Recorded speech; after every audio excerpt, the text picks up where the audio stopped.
83% అట్లా ఉంది. ఇరాన్ కూడా దెబ్బతింది ఆ మాట కోసం. ఇరాన్ వైపు గ్యాస్ క్షేత్రాలు కూడా దెబ్బతిన్నాయి. కానీ ఎవరి కోసం ఇదంతా? ఇప్పుడు ఇరాన్ ఒకటి అంటే చరిత్ర పాఠాలు చదువుకున్న అందరికీ తెలిసిన విషయం అంటే Iran was never a colony to any of the nations. బ్రిటన్కి లేదు, స్పెయిన్కి లేదు, ఎవరికీ లేదు. ఇరాన్ ఒక్కటే. ఇరాన్ దాని సోవర్నిటీని అలా కాపాడుకుంటూ వస్తుంది. 5,000 సంవత్సరాల చరిత్ర కలిగిన గొప్ప దేశం, పర్షియన్ సంస్కృతి పరిణమిల్లిన దేశం. ఆ దేశం మత ఛాందస్వాదుల చేతుల్లోకి వెళ్ళినా వాళ్ళు సైన్స్ అండ్ టెక్నాలజీ ప్రాసెస్ని ఎక్కడ ఆపల వాళ్ళు కూడా. ఈవెన్ ఖమేనీ రెజీమ్ కూడా మీరు చూస్తుంటే, మీరు ఆ దగ్గర క్లోజ్ క్వార్టర్స్లో మీరు పనిచేసి ఉంటారు కాబట్టి ఒక పక్క వీళ్ళ ఫండమెంటల్స్ ఏళ్ళదే సైన్స్ అండ్ టెక్నాలజీ దాన్ని they have allowed that to progress further. మీరు అన్నది కరెక్ట్. ఎందుకంటే ఇప్పుడు 79లో రివల్యూషన్ వచ్చిన తర్వాత అఫ్కోర్స్ షార్ట్ టైంలో మొత్తం అమెరికన్ ఆధిపత్యానికి అప్పగించేసిండు.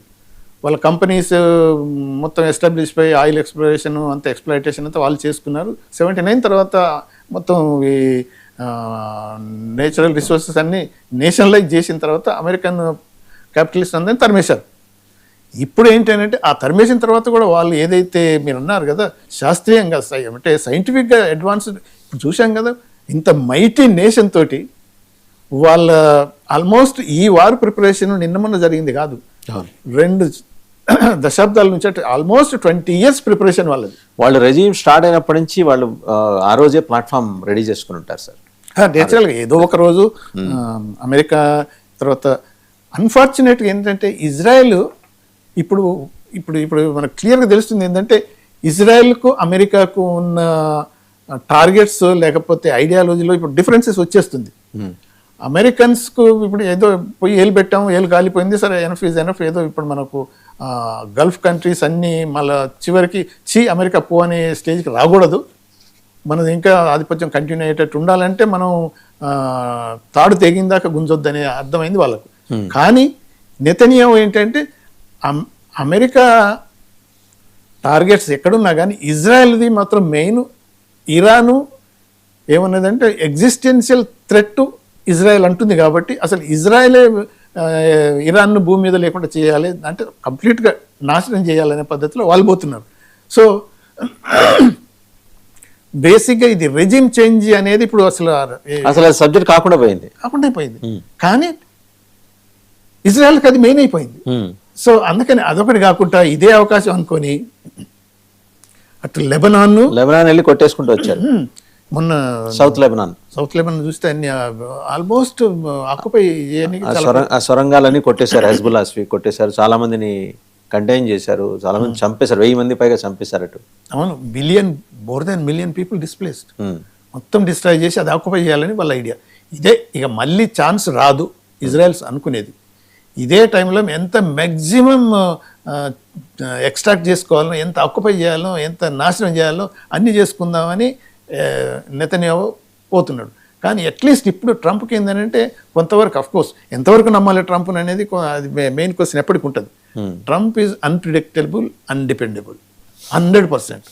ఆయన అనుకునేది ఒకటే మాట, తను అనుకునేది ఆయన చేత పని చేయించుకుంది మాత్రం నెతన్యాహు. అది మెచ్చుకోవాలి. హౌ అంటే దానికి మళ్ళీ ఇప్పుడు ఇది అమెరికాలో పెద్ద ఇది రీసెర్చ్లో రివీల్ అయింది ఏంటంటే ఎపిస్టైన్ ఫైల్స్లలో మొత్తం ఈయన ఇన్వాల్వ్ అయింది. అది మొత్తం మొజాయిద్ చేతిలో నెతన్యాహు దగ్గర ఉన్నాయి ఇవన్నీ. దాంతో బ్లాక్మెయిల్ కూడా చేసిండు అనేది ఒక సమాచారం. అది క్వైట్ పాసిబుల్. అందుకని వాళ్ళు ఈవెన్ సెనేట్లో కూడా కాంగ్రెస్లో కూడా దే ఆర్ అక్యూజింగ్ ఇజ్రాయెల్ చేతుల్లో ఎందుకు ఇలా అయిపోయాడు.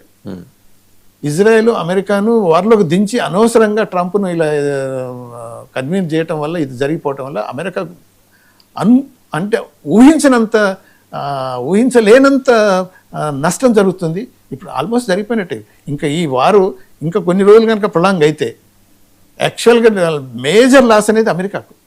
అంతే కదా సార్, డాలర్ ఎగిరిపోతుంది. సరే, జెరాల్డ్ ఫోర్డ్ కంప్లీట్ డిస్మాంటిల్ అయిపోయినట్టేనా? అంటే నాన్ ఫంక్షనింగ్ లోకి వచ్చేసిందా? నాన్ ఫంక్షనింగ్ అంతే. ఇప్పుడు రిపేర్కే దాదాపు 5,000 మంది సైనికులు అందులో ఉన్నారు. ఎయిర్ క్రాఫ్ట్స్ అండ్ దానికి సబ్మరైన్స్, న్యూక్లియర్ వార్ హెడ్స్ని తోటి వెళ్ళగల సబ్మరైన్స్ ఇన్ని ఉన్నాయి. ఇది ఇంకందుకు పనికిరాని అంటే మనకి వైజాగ్లో ఉన్న కుర్సురా మ్యూజియం లాగా పెట్టుకోవటం కానీ అమెరికా వాళ్ళు తీసుకెళ్ళారు అంటే కనీసం ఒక 5 ఏళ్ళు పడుతుంది అంటున్నారు. అంత ఈజీ. అసలు అక్కడి నుంచి ముందర తీసుకెళ్ళగలరా? అది అది అది that is going to the dock, అదే రిపేర్ స్టేషన్కి వెళ్తున్నది, అదంతా జరుగుతుంది, కానీ it takes long time. What about Abraham Lincoln and Tripoli sir? Tripoli అయితే 2,500 మంది మెరైన్స్ పంపిస్తానన్నాడు కదా. Tripoli is moving and of course with in few డేస్లో ఇట్ విల్, అంటే పాసిబిలిటీ, అంటే ట్రిపోలి గురించి యాక్చువల్గా అంటే ఇప్పుడు ఇరాన్లో కొన్ని అంటే కార్టూన్స్ కూడా వచ్చేస్తున్నాయి ట్రంప్ మీద. వీళ్ళు ఇరానియన్ అంటే ఇది సింహాలు అనుకోవాలి వాళ్ళ ఉద్దేశంలో, వీళ్ళేమో డాగ్స్ అంటున్నారు, కానీ అన్ని వెయిట్ చేస్తున్నాడు ఎప్పుడు కలుద్దామో వాళ్ళు వచ్చి దిగితేనే.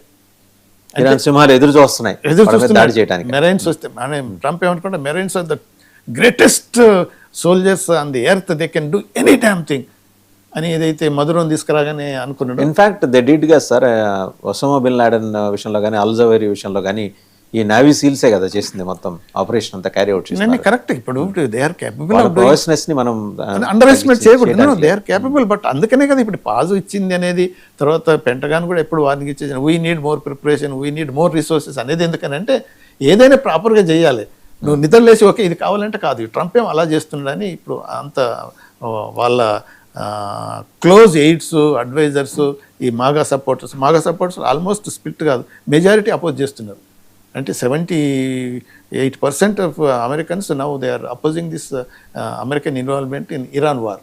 సో అందుకని ఏమిటంటే ఈ పాజ్ అనేది ఒకటి కంపల్షన్, ఇది ఏదో కన్సిడరేషన్తో వచ్చింది కాదు, కంపల్షన్, బై కంపల్షన్ ఈ హాజ్ అనౌన్స్.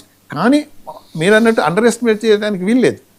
ఎందుకంటే ఎలాగో ఇరాన్ను కంట్రోల్ చేయాలనేది మాత్రం ట్రంప్ మెదడులో పడ్డది. ఎందుకు అనంటే ఆయిల్ రిసోర్సెస్, ఏదో ఆఫ్రికా పోయి మెదడుని తొలిచేస్తుంది ఆ పురుగు, అంతే కదా.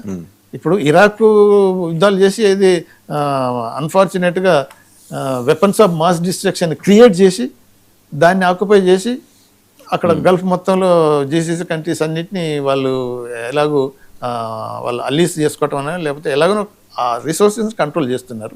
$1 కంటిన్యూ అవుతున్నది. ఈ వార్ తర్వాత ఎందుకంటే ఇరాన్ ఈ 5 రోజులే కాదు, ఈ వార్ ఇంకా కొద్దిగా కంటిన్యూ అయితే ఇరాన్కే లాభం వస్తుంది. ఎలాగో మునిగిపోయాం కాబట్టి లెట్ us see. నిండా మునిగినోడికి చలేంటి అది. సో ఎలాగో మళ్ళీ దీనివల్ల మ్యాక్సిమం బెనిఫిట్ పొందేది మళ్ళీ రష్యా, చైనాస్ కాబట్టి, చైనా ఇరాన్కు క్లోజ్ అలీస్ ఫ్రెండ్స్ కాబట్టి ఆటోమేటిక్గా ఇరాన్ వల్ల రీబిల్డింగ్లో కూడా త్వరగానే చేసుకోగలుగుతుంది. కానీ అమెరికాను డౌన్ చేస్తుంది అనేది వాళ్ళ ఫిలాసఫీ. వారు ఎలాగో నష్టమైంది, ఆ నష్టం అనేది ఏదైతే జరుగుతుందో ఇది మళ్ళీ ఇది పవర్ ఇన్స్టాలేషన్స్ మీద, తర్వాత ఎనర్జీ ఆయిల్ ఫీల్డ్స్ మీద ఏదన్నా జరిగితే ఇరాన్లో గల్ఫ్ మొత్తంలో ఉన్న ఆయిల్ రిసోర్సెస్, గ్యాస్ రిసోర్సెస్, అన్ని పవర్ రిసోర్సెస్ మొత్తం డిస్మాంటిల్ అయిపోతాయి కదా సార్. ఇప్పుడు డీసాలినేషన్ ప్లాంట్స్ మీద కనుక ఇరాన్ పడితే తాగడానికి నీళ్ళు లేని పరిస్థితి గల్ఫ్ నేషన్స్. బహ్రెయిన్ అయితే 100% బ్యాంక్ అయింది వాటి మీద, డీసాలినేషన్ యూనిట్స్ మీదే. ఇంకోవైపు సార్ చూసారు